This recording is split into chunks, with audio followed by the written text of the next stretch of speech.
Bapak, Ibu, Saudara-saudari, adik-adik, para sahabat Yesus di Paroki Santo Yosef Medari dan Stasi Santo Thomas Sayegan. Apa kabar? Berkah dalem, salam sehat semangat selalu. Dan juga bagi para sahabat Yesus dimanapun Anda berada, salam sehat selalu juga. Kita akan belajar ilmu sejati kembali bersama saya Romo Ari pada hari Minggu tanggal 25 Oktober 2020. Marilah kita mengawali pembelajaran ilmu sejati kita dengan berdoa. Dalam nama Bapa, Putra, dan Roh Kudus. Amin. Allah yang kekal dan kuasa, ciptakanlah dalam diri kami hati yang tulus dan setia, agar kami mampu melayani Engkau, ya Allah, yang Maha Agung, dengan penuh bakti dan kasih, dengan pengantaran Yesus Kristus Putramu Tuhan kami, yang bersama Dikau dalam persatuan Roh Kudus, hidup dan berkuasa Allah sepanjang segala masa. Amin. Saudara-saudariku yang terkasih, para sahabat Yesus, pada hari Minggu tanggal 25 Oktober 2020 kita merayakan hari Minggu biasa yang ke-30. Kita belajar ilmu sejati dari Injil Yesus Kristus menurut Matius bab 22 ayat 34 sampai dengan 40. Ketika orang-orang Farisi mendengar bahwa Yesus telah membungkam orang-orang Saduki, berkumpullah mereka. Seorang dari mereka, seorang ahli Taurat, bertanya untuk mencobai dia, "Guru, hukum manakah yang terbesar dalam hukum Taurat?" Jawab Yesus kepadanya, "Kasihilah Tuhan Allahmu dengan segenap hatimu, dengan segenap jiwamu, dan dengan segenap akal budimu. Itulah hukum yang utama dan yang pertama. Dan hukum yang kedua, yang sama dengan itu, ialah kasihilah sesamamu manusia seperti dirimu sendiri. Pada kedua hukum inilah tergantung seluruh hukum Taurat dan kitab para nabi." Demikianlah Injil Tuhan kita. Terpujilah Kristus. Para sahabat Yesus yang terkasih, sudah sangat jelas kiranya jawaban dari Tuhan Yesus tadi ketika ditanya oleh seorang ahli Taurat yang bertanya tentang hukum yang terbesar dalam hukum Taurat.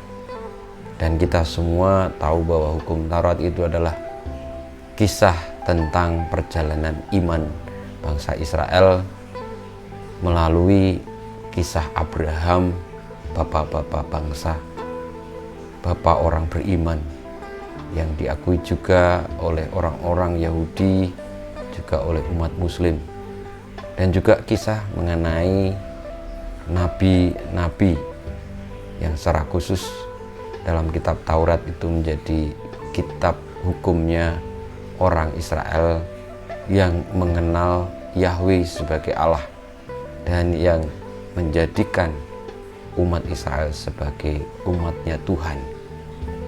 Saudara-saudari, jawaban Yesus sangat jelas, yakni mengasihi Allah dengan segenap hati, segenap budi, segenap jiwa, segenap akal budi, dan akhirnya juga mengasihi sesama manusia seperti diri sendiri, seperti mengasihi diri sendiri. Dan orang semua pun akan tahu bahwa sebenarnya yang dikatakan Tuhan Yesus inilah hukum yang pertama, yang kedua, yang paling besar dari segala hukum yang ada di dunia ini.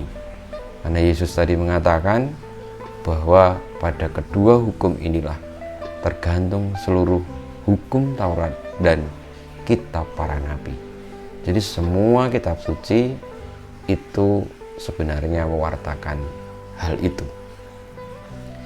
Sebagaimana kehadiran Tuhan Yesus pun menjadi tanda yang sangat jelas bahwa dialah sang pecinta Allah dan pecinta manusia sehabis-habisnya, yang ditunjukkan tidak hanya dengan kata-kata dan perintah, tetapi dengan perbuatan sejak lahirnya hingga wafatnya, hingga akhirnya ketika ia menyerahkan seluruh hidupnya untuk keselamatan sesama manusia dan memuliakan nama Tuhan, maka ia tidak kalah oleh maut dan akhirnya memperoleh kemenangan sejati, yakni hidup kekal. Saudara-saudari, kiranya kita semua diajak untuk itu sebagai para murid-muridnya. Dan ilmu sejati yang kita petik dari Injil Tuhan tadi amat jelas. Sebagai pengikut-pengikut Tuhan Yesus yang belajar ilmu sejati, tentunya kita akan sepanjang hidup ini untuk mencintai Allah, mencintai kebenaran, lalu melaksanakannya karena kita cinta. Dan itu terungkap juga dengan mencintai sesama kita, saudara kita, siapapun itu, bahkan musuh kita. Saudara-saudariku yang terkasih, secara khusus bagi seluruh umat di Paroki Santo Yosef Medari dan Stasi Santo Tomas Seyegan, saya mengucapkan propisiat selamat ulang tahun paroki yang ke-90. Semoga sabda Tuhan ini menjadi kompas yang sejati kita, menjadi petunjuk utama kita untuk mensyukuri anugerah 90 tahun hidup beriman sebagai satu komunitas umat Allah di Paroki Santo Yosef, dengan semakin mencintai Allah dan mencintai manusia. Terutama dalam situasi pandemi ini, bagaimana kita diajak untuk memahami kehendak Allah, menghormatinya, dan melaksanakannya dengan sukacita. Dan akhirnya kita peduli kepada sesama. Kita membantu kesulitan-kesulitan sesama dengan tulus hati, yang akhirnya menjadi satu paket dari panggilan hidup kita sejak kita dilahirkan di dunia ini. Saudara-saudariku, semoga ulang tahun paroki memperteguh iman kita, memurnikan kasih kita, dan akhirnya mengobarkan selalu pengharapan kita akan Allah, sumber segala kebenaran, yang telah memberikan hidupnya melalui Kristus, yang telah mencontohkan juga kepada kita dengan hidupnya, yakni mencintai Allah dan sesama. Kita mohon berkat Tuhan supaya kita boleh tetap berakar kuat pada Tuhan Yesus, bertumbuh di dalam iman, dan akhirnya menghasilkan buah keselamatan, buah kasih bagi sesama. Kemuliaan kepada Bapa dan Putra dan Roh Kudus, seperti pada permulaan, sekarang, selalu, dan sepanjang segala abad. Amin. Ya Yesus, jadikanlah hati kami seperti hati-Mu. Tuhan bersamamu dan bersama rohmu. Kita semua, hidup kita, karya-karya kita, perjuangan kita, untuk mencintai Allah dengan sepenuh hati, sepenuh jiwa, sepenuh akal budi, dan juga mencintai sesama kita seperti kita mencintai diri kita, senantiasa dibimbing, dilindungi, diberkati oleh Allah yang Maha Kuasa, Bapa dan Putra dan Roh Kudus. Amin.